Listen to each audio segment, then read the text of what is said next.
Good evening friends, তোমরা সবাই কেমন আছো? আমি তো বেশ ভালো আছি। আজ বৃহস্পতিবার, আমি সন্ধ্যাবেলা একটুখানি বেরোচ্ছি। তা অনেক দিন ধরেই বেরোচ্ছিলাম না, তা আজকে একটু ইচ্ছা করছে। আগেরবারও বৃহস্পতিবার যাইনি, যেহেতু বৃহস্পতিবার আমাদের দোকান ছুটি থাকে, তা আজকে একটু বেরোচ্ছি। তা আগের সপ্তাহে যেতে পারিনি, এই সপ্তাহে একটু বেরোচ্ছি। তা কোথায় যাচ্ছি এখনও ফাইনাল জানি না, দেখি কোথায় নিয়ে যায়। গাড়ি দাঁড়িয়ে আছে, এই এখন যাব আমি। আর যে এখন যাব, এখন যাচ্ছি সিমলাগড়ে কালীবাড়ি। তা আমাকে বললো কালীবাড়ি চলো, সিমলাগড়ে অনেক দিন যাইনি। তা আমি ঠিক আছে, তাই এখন মালা কিনতে গেছে, মালা কেনা হয়ে গেছে, এখন ধূপকাঠি কিনতে গেছে। এই আমরা এখন সিমলাগড়ে কালীবাড়িতে চলে এসেছি। এই যে পুজো দেওয়া হয়ে গেছে।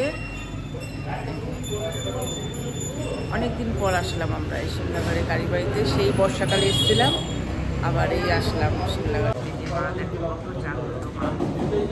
যে ভক্তরা মায়ের কাছে মানত করে তারা এখানে এই চেলি বেঁধে দিয়ে যায় গাছের মধ্যে, বেলগাছের মধ্যে। আবার মনস্কামনা পূরণ হয়ে গেলে মাকে পুজো দিয়ে দেয়।